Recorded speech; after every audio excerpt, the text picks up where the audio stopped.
Qatar has, of course, transferred almost $2 billion to Hamas over the years, which, again, is one of the reasons it's so sick to send Idan Alexander to meet with the Emir of Qatar, if that's a thing that ends up happening. In this video, Sam Seder and Emma Vigeland of The Majority Report with Sam Seder take a look at Ben Shapiro's sudden distaste for something related to the Trump administration. And it turns out that Ben Shapiro does not like this, doesn't like Qatar and the appearance of impropriety that's associated with this luxury jet we've been talking about the past few days. Sam Seder and Emma Vigeland bring their usual wit to bear and talk it up. So why don't we take a look at this together? I will have some opinions, and then I want to know what you think in the comments. Let's check it out.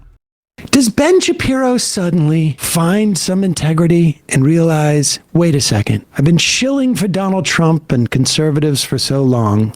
I have been, there's been no thing that the Republicans or conservatives could do that I would find absolutely reprehensible, unless, of course, it is in some way possibly linked to supporting the end of the killing and starving and bombing of Palestinians in Gaza. Then all of a sudden, Ben Shapiro finds bribery a little distasteful? A little bit distasteful.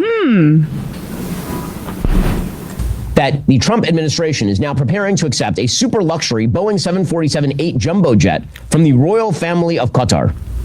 It is a $400 million gift available for use by President Trump as new Air Force One until shortly before he leaves office, at which time, according to the deal, the plane doesn't stay with the United States government. It then moves to the Trump Presidential Library Foundation.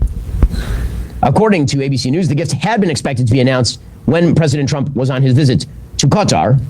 A senior White House official said it's not going to happen in Qatar anymore, presumably thanks to social media blowback.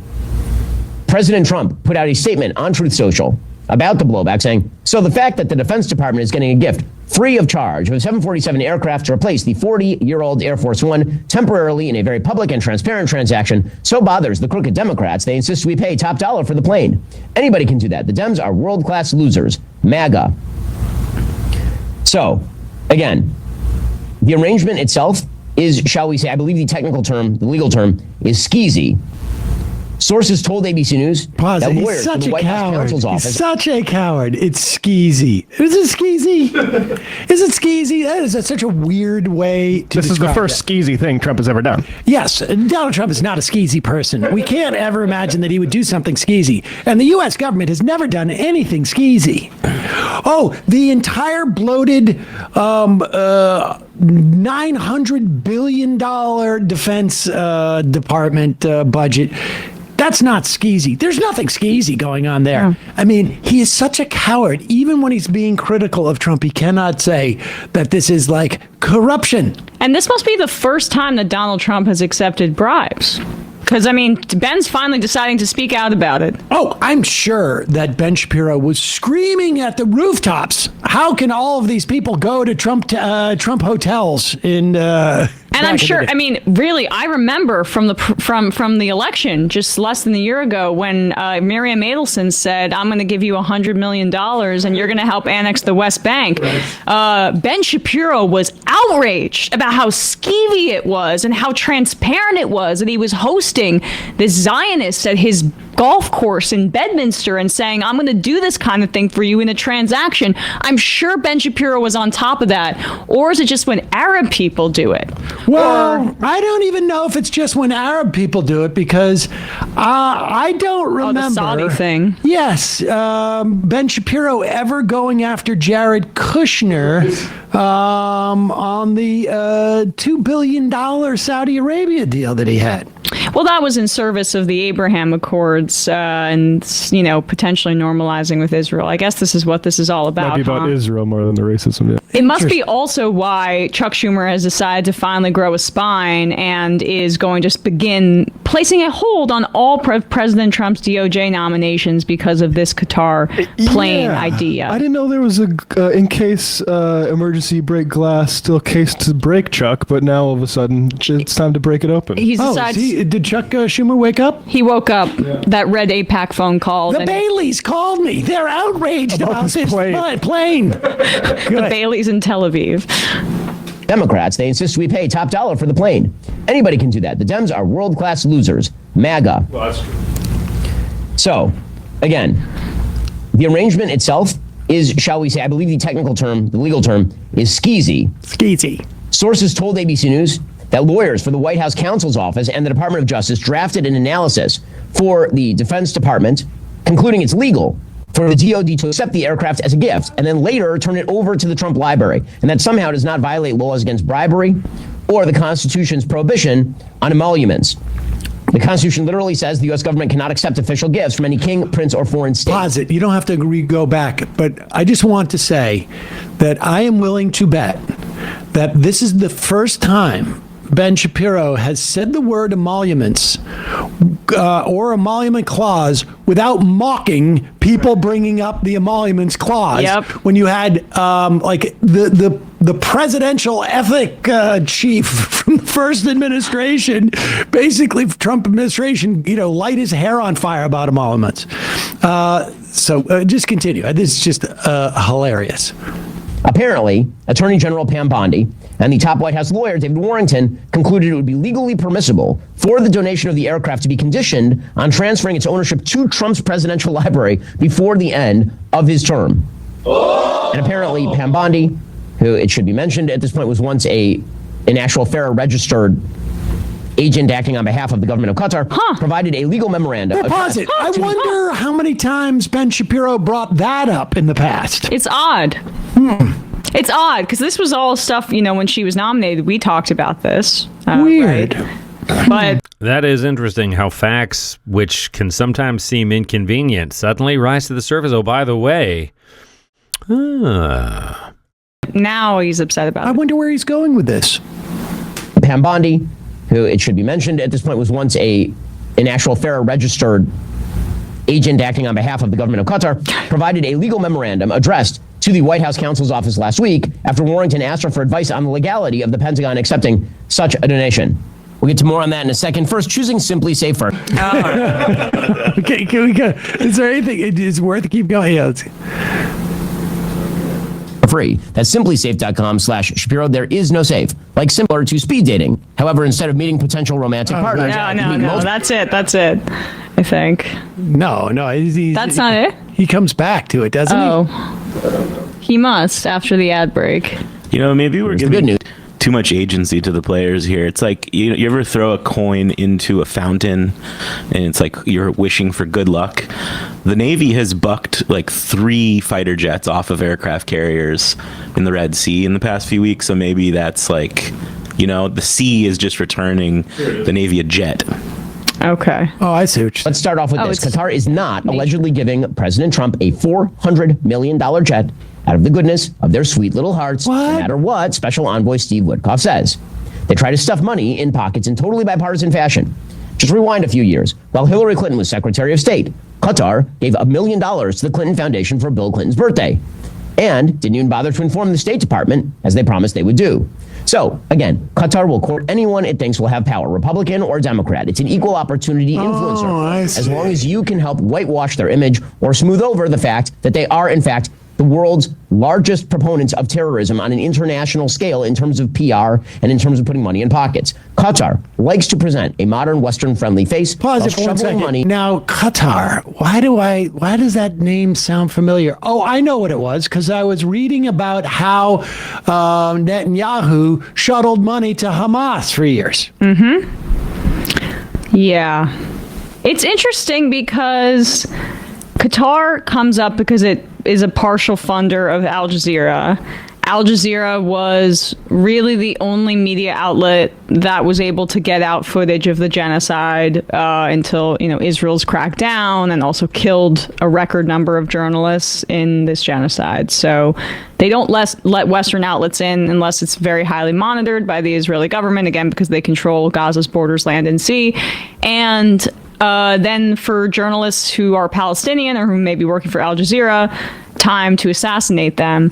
But we covered this maybe a month ago, that when Netanyahu came and visited the United States, he met reportedly, or Tim Pool admitted it, that he met with him and I guess it was also Dave Rubin, among others. At Chatham House Rules. Yeah. Chatham. And this is why I think it's interesting, because we're getting we know that the Daily Wire, Ben Shapiro's outfit's in some financial trouble.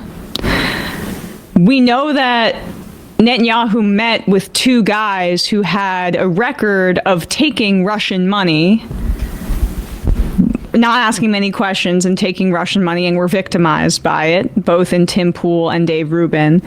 And according to the Jerusalem, not the Jerusalem Post, Jewish Insider back then, Pool asked Netanyahu if there was a quote, a Qatari quote op to manipulate social media algorithms to make anti-Semitic and anti-Israel episodes appear to receive an outsized number of views in order to incentivize podcasters and YouTubers to make more anti-Semitic content. Netanyahu was non-committal in his response, saying only that it's possible. The prime minister emphasized in the context of Qatar as well as Iran that Israel and the U.S. share the same adversaries. And I just think it's funny that the prime minister of Israel chose to meet with two YouTube streamers, and that within the context of this conversation, Qatar's as a nation's ability to manipulate conversation around Israel was brought up, when we know that it's really just like first person footage that people are seeing on TikTok of children getting blown apart. So I don't know. Just to add to what you're saying, Yair Netanyahu was tweeting about the Qatari connection just days after the Tim Pool thing that we were talking about. It's a series of unreliable narrators, right? Tim Pool, he's been given access to the White House press room right now. Tim Pool is, if you don't see it, then I'm not going to convince you. The guy is just a bought and paid for moron, like somebody, Pam Bondi used to be an agent of Qatar, however it's pronounced. I don't know how it's pronounced. But, all of these people making these statements, and they're now in official positions as part of the official record, it's all of the dialogue is suspect because they're all unreliable narrators. And you hear what Shapiro just said there, that Qatar, what he was saying, like that they can look for bipartisanly people to bribe or whatever, doesn't matter. Sounds just like they're projecting a lot, because this is what the Israel lobby. Well, I don't think they need to, I don't think they need to bribe Ben Shapiro. I think they just need to support Ben Shapiro, because Ben Shapiro is going to say that in the same way. Now, I'm not saying like bribery. Tim Pool, I think you could actually pay him to change his mind about something. Right. It would take, he'd have to turn the ship a little bit slowly. Dave Rubin, it would take about 15 minutes, it seems to me. Why did you say I would also even be surprised if Poole asked that question on his own. That's what I'm trying to say. That's what I'm trying to say. You bring this up so that we can get an American expert online perspective that maybe that Qatar is the villain here. You bring that up as a question, and then we'll let that question hang out there. Oh, no, I think Tim Pool originated that thought independently with using his own brain and research skills. I'm just wondering. Why Netanyahu felt that it was a good idea to meet with two streamers who were just in the news for taking money from a foreign government on his second visit to the United States. We follow Tim Pool. And the Daily Wire's in some financial trouble. Look, Ben Shapiro is a rabid Zionist and anti-Palestinian racist on his own, but I'm just flagging this for future reference. Well, the progressives are the real regressives. Is there any more to this?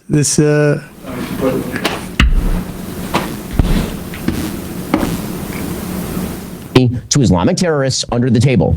This is a regime that has, for literally decades, funneled billions of dollars into the hands of Hamas, Hezbollah, the Taliban. We're talking From about systematic, Israel. ongoing financial support that has strengthened Hamas's grip on Gaza, provided them with the resources, and yes, enabled terror attacks that killed innocent civilians. Doha, which is the capital, their 5-star hotels are basically a retirement home for Hamas leaders.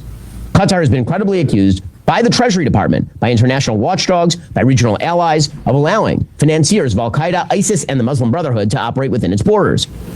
This is a country that has repeatedly failed to crack down on terrorist financing, even after being pressured by the United States and its neighbors.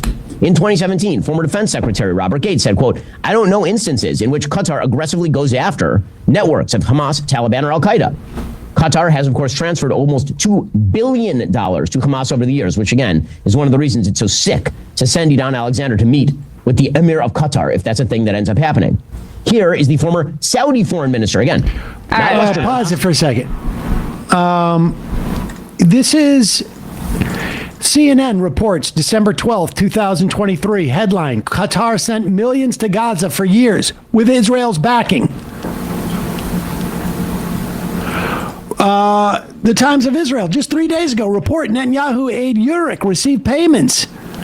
The senior advisor to Prime Minister Benjamin, you received payments from Qatar dating back just after a year after the war broke out. The Times of Israel in 2023, Netanyahu propped up Hamas. Israel has allowed suitcases holding millions in Qatari cash to enter Gaza through its crossings since 2018. NPR, why Israel, back in 2015, why Israel lets Qatar give millions to Hamas. Surely Ben Shapiro has Google. They haven't turned off the internet at Daily Wire yet, have they? Unclear. I mean, this is going back to 2015. You've got stories about it with NPR. Netanyahu admitted it, that it's important that they continue to aid Qatar in subsidizing Hamas because they wanted to keep the Palestinians in the West Bank segmented from the Palestinians in Gaza. 100%. Like, that was a part of their deliberate strategy. It's such a good point that Ben Shapiro makes about how this Qatari money could be going on to both Republicans and Democrats, influence foreign money. Yeah, and that's a good point to end on. They're equal opportunity bribers, right? They don't have an ideological horse in the race. They have deep, deep pockets, and it's a transactional relationship with whomever they suspect is going to be in power, whether that's Democrat or Republican or independent. That doesn't excuse anything. That just points out that it's not, if you get sucked into a red versus blue position on this, that's not what we're looking at. Right now, Trump's the president. But this is, this attempt to kind of grease palms has been going on for a long, long time. That's their MO. And, it's suspect regardless of who the recipient is. Let me know what you think in the comments.